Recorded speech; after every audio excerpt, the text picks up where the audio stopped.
Welcome to Masokumo Word and Prayer Message Class. Mo kí yín káàbọ̀ sí kíláàsì ọ̀rọ̀ àti àdúrà Masokumo. Táàyè bá wà ẹ ṣe àmín. Ọjọ́ tí Sákéù fojú kan Jésù ní ìgbàlà wọlé ẹ̀, yes or no. Ìwé Luke chapter 19 verse 5. Mo kéde ẹ̀ kí òòrùn oṣù yìí tó wọ̀, owó àti ríà wọlé tó ẹ wá lórúkọ Jésù. Àmín. Mo ń kà láti ní ìwé Oníwàásù orí ìkẹwàá ẹsẹ̀ ìkọkàndínlógún rẹ̀. Ìpàdé Ecclesiastes chapter 10 verse 19c. Owó sì ni ìdáhùn ohun gbogbo. Money answereth all things. Inú ẹsẹ̀ Bíbélì yìí ni he that sent me. Ọlọ́run Masokumo alágbádá ńlá tí dẹrù bàtẹ́ lọ ló ti fi Masokumo Word and Prayer Message eléyìí rán mi sí ẹ̀yin tó ní àǹfààní láti wá sí kíláàsì ní sáà yìí. Eléyìí tí àkórí ẹ̀ jẹ́ if there is no money. Tí kò bá sí owó. Series 1 ní eléyìí, tuntun ní eléyìí. Case study wa níbí ni ọmọ ọ̀dọ̀ balógun ọ̀run.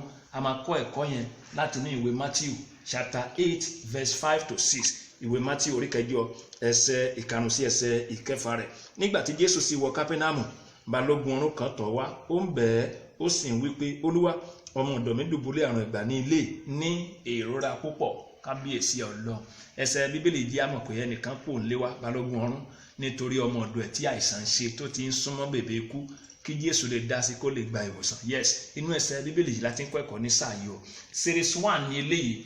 Tí kò bá sí owó, ẹni tí àwòkọ́ tí kọ́ ní ti sọ ọ̀pọ̀ nǹkan fún mi tó máa ń ṣẹlẹ̀ pé if there is no money, a lot of things will happen. Series 1 yìí wá ló sọ pé àìsàn tí kò tó nǹkan kan, àìsàn tí kò tó nǹkan kékeré ó lè dá ẹ̀mí yàn légbodò, ó lè mú kéèyàn bá kú bọ̀wọ́, kéèyàn gbé kuru jẹ lọ́wọ́ ìbọra tí yóò bá sí owó. A little sin can kill. Yes or no? Capital yes ni o. Àwọn tó máa mú yes ló máa pọ̀ jù, àwọn tó máa jẹ́ pé wọ́n á múnà lọ. Ẹ wo ìwé Aláwòye mi sọ pé ẹni ẹ̀gúngún lẹ́sẹ̀ ló ń ṣe láńkáláńká tọ̀ alábẹ́ lọ. Balógun ọ̀run kúrò nílé ó wá bá Jésù Olúwa wa ni nítorí kí ọmọ ọ̀dọ̀ lè gba ìwòsàn. Assuming pé ibi tí Jésù wà jìnnà sí ibi tí balógun ọ̀run wà. Balógun ọ̀run ò dẹ̀ ní àlàáfíà tó láti lè wá, àbí kò lè trek, kò lè rìn, àbí bẹ́ẹ̀ yẹn gan wà trekable. Kò tún wá sí owó lápò ẹ̀, á jẹ́ pé àìsàn yẹn lè pa ọmọ ẹ̀wọ̀n nulẹ̀ torí pé ó ní í ṣe pẹ̀lú owó láti lọ fi rìn àjò. A mọ̀ pé Jésù Olúwa wa oníṣègùn tiẹ̀ kò gbowó, kò gbẹbọ, kò gbóbi ní tiẹ̀. Ṣùgbọ́n ọkùnrin balógun ọ̀run yìí á náwó mọ́tò, kò wá sówó mọ́tò, kò dẹ̀ lè rìn. Ọmọ yẹn á kú mọ́lé ń bẹ́ẹ̀.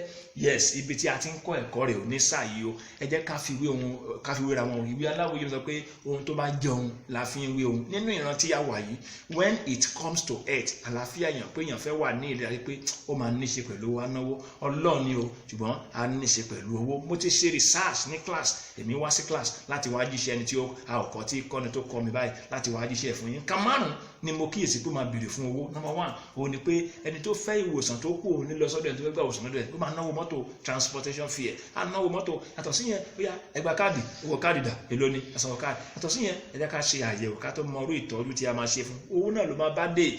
Bí i medication, drugs to buy, abẹ́rẹ́ báyìí jẹ́ ká sanwó. Then ìkarùn-ún, owó iṣẹ́ ẹni tó tọ́jú ẹni. A bá owó dé. Mo gbọ́ nípa ìyá kan, ó ti léètì báyìí ni mo ní ó lè fọdúrẹ́ ọjọ́ orí báyìí. Ó dẹ wọ́n ní ìbá ti kú tipẹ́ gan pé nígbà kan rí àwọn ọmọ ẹ̀ ṣe ìtọ́jú fún un tó fi jẹ́ pé wọ́n ná 21 million naira. Mọ́ kí ló dé tó yẹn wọ́n ní wọ́n transplant kidney ni wọ́n gbé kó Nàìjíríà lọ sábúrò ni. Kí ló dé wọ́n náà ọmọ ẹ̀ méjì wà lọ́hùn. Ká ní kò sówó tó tọ́ ni ìbá ti kú many years ago kó tó di pé ó ṣe wàá gbé ìkúrú jẹ lọ́wọ́ ẹbọra ní àsìkò tí a tàwa tí kò pẹ́ yìí. Ẹnìkan wà ní gáràjì Òkìjó á ní owó lẹ̀mí tá máa ń pè ní owó lẹ̀mí. Níjọ́ kan mo ní orúkọ tó ń pè yín yìí ó nítumọ̀ owó lẹ̀mí. Ó ní bàbá olówó lẹ̀mí. Ìyẹn ni pé tí kò bá sí owó, if there is no money, àìsàn kékeré á dá ẹ̀mí ènìyàn, á dá ní ègbodò. Nínú research mi, tí nọ́ọ̀sì bá wá báyàn lé àbí dọ́tọ̀ wá tọ́jú yàn lé, ní tí mo rí pé ẹni tó ń ṣàìsàn lè má nípa nú ẹ̀ ni pé kó sanwó káàdì. Ṣùgbọ́n ṣe owó mọ́tò tó yẹ kó náà lọ bá dọ́tọ̀ nọ́ọ̀sì yẹn, wọ́n máa ṣí mọ́ owó iṣẹ́ wọn.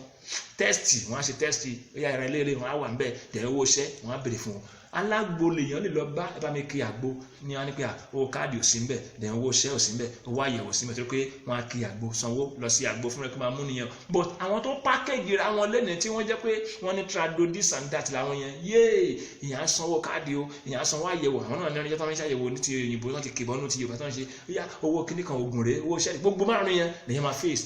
If there is no money, tí kò bá sí owó, àìsàn tí kò tó nǹkan, àìsàn kékeré, a little sickness, ó lè pa èèyàn ó lè kiri èèyàn ó lè dá ẹ̀mí ó lè shorten life èèyàn yes or no capital yes ni o tó bá jẹ́ pé church wa ni orúkọ Jésù náà fi ń pray ní church fàlàìsàn kó gbà wòsàn pẹ̀lú ìgbàgbọ́ àbí ṣùgbọ́n tó bá débẹ̀ owó káàdì òní sínú tiẹ̀ àti mọ̀ owó iṣẹ́ òní sínú torí orúkọ Jésù náà lò ṣùgbọ́n má jẹ́ ń tàn yín yé nígbà tó bá dé àwọn ilé ìjọsìn kan buy this and that ẹ̀ra ilé ìra tọ̀hún ó máa náwó rà ní kò lè fọ̀fẹ́ rà yàtọ̀ sí yẹn ẹ̀jẹ̀ yìí o project yìí o ok arákùnrin Ọlọ́run bá mú lára kí ló máa ṣe fọlọ́ nílé ìjọsìn nítorí lóun máa ṣe tó jẹ́lẹ́jẹ́ tó kí oríwọ̀ yẹn owó náà ló máa ná sí tọ́lọ́ máa tẹ̀wà tó ayẹ̀tàn ẹ bá mi dúpẹ́ lọ́wọ́ Ọlọ́run ẹ bá mi yín náà ẹ bá ń kárí 100 owó rẹ̀ ó máa ní ṣe pẹ̀lú owó series 1 nílé yìí o if there is no money tó pọ̀ ló máa ń ṣẹlẹ̀ ṣùgbọ́n eléyìí tó jẹ́ series 1 ni pé àìsàn kékeré tí ò tó nǹkan kódà orí fọ́ ó lè múyàn kú ó lè dá ẹ̀mí yàn lógbòdò ó lè mú kéèyàn bá kú bọ̀wọ́ ohun tí a sọ ní ó wí ó ni wọ́n ń pè ní owó Yorùbá ohun tí a fi ń wá ohun gbogbo ni wọ́n ń pè lówó yẹn ọ̀rẹ́ bá mi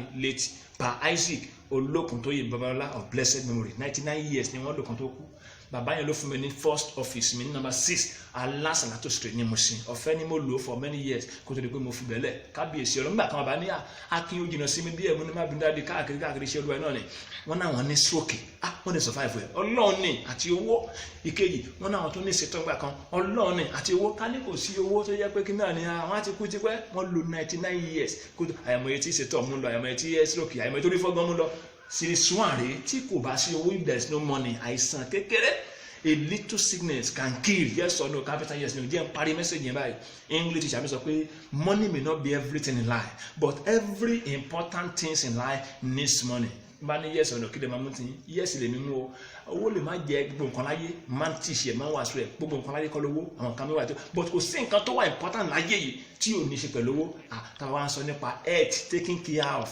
one kéèyàn tọ́jú ara ẹ̀ ní ti ìlera kára kó ní sound health Ọlọ́run ni àti owó jẹ́ kí n fi tèmi parí ẹ̀ ní 2016 tí wọ́n ń gbé mi kiri hospital mẹ́rin àwọn kan dáwó kò ní lọ kò ní kú àwọn kan wà tí mo ti pè táwọn dàmí ló àwọn kan wà tó tẹ̀ tí mo fi mí ṣe ẹ̀yẹ ṣùgbọ́n nínú tó jẹ́ dúkìá tèmi tí mo tà wá láti rí owó finance láti rí owó raise Ọlọ́run padà gba ògbó àdúrà àwọn àyànfẹ́ lórí ayé mi mo bọ́ lọ́wọ́ ikú mo bọ́ lọ́wọ́ àìsàn ikú náwó sí mi tíntín báyìí mo bá kú bọ́wọ́ tíntín lókù tí ò bá sí owó if there is no money àìsàn tí ò tó nǹkan àṣé àyẹ̀wò owó tó lọ sí oṣù tó ní fẹ́ sọ àìmọye owó tó lọ sí oṣù tó lọ sí IDS lọ́wọ́ rí àyẹ̀wò nìkan láì ṣe pé owó báyìí kábíyèsí Ọlọ́run series 1 ni eléyẹ kú ojú rẹ̀ fún series 2 if there is no money tí kò bá sí owó kí ló máa ń ṣẹlẹ̀ number 1 ni mo ń wáyàn pé àìsàn tí kò tó nǹkan ó lè dá ẹ̀mí èèyàn lógbòdò tí aláìsàn ẹbí ará ọ̀rẹ́ aláìsàn tí wọn bá rí owó ná fún ìtọ́jú aláìsàn àbáláìsàn fúnra ní òrówó ná ó lè mú kó bá kú bọ̀wọ́ yes or no ṣé ẹ ti gbà yes ni o yẹ kí n lọ gbàdúrà táàyè bá wà ẹ ṣe àmín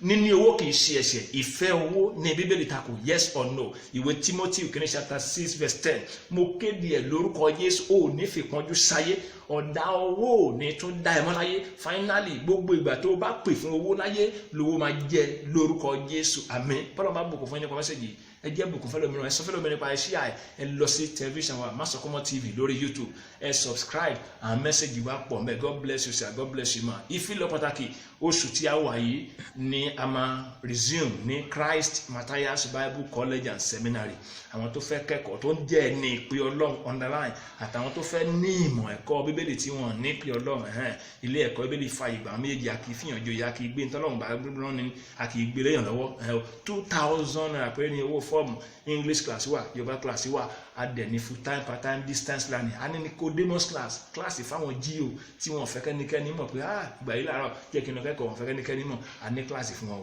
san díẹ̀ dẹ̀ ní owó ilé ìwà kò dẹ̀ ga náírà o God bless you sir nọ́mbà mi náà pé BA Ọlọ́run tọ́lá ní orúkọ mi tí ayé mọ̀ sí Masokomo látòrí òkè Masokomo Ògìjó tàbí Christ Matthias Bible College and Seminary Ògìjó bákan náà ọ̀rọ̀ Ọlọ́run àti àdúrà la fi rán mi o mi ò rí ẹni tí ọ̀rọ̀ Ọlọ́run àti àdúrà fẹ́ ṣe tiẹ̀ tì nínú ẹ̀yàn tèmi kó sí ìṣe Apostle 64 ẹ̀rọ ìbánisọ̀rọ̀ mi ò yí padà 0805-605-5062 tàbí 0803-274-6913 BA Ọlọ́run tó lá lórúkọ mi Jésù Ọlọ́run Masokomo ààyè ló wà.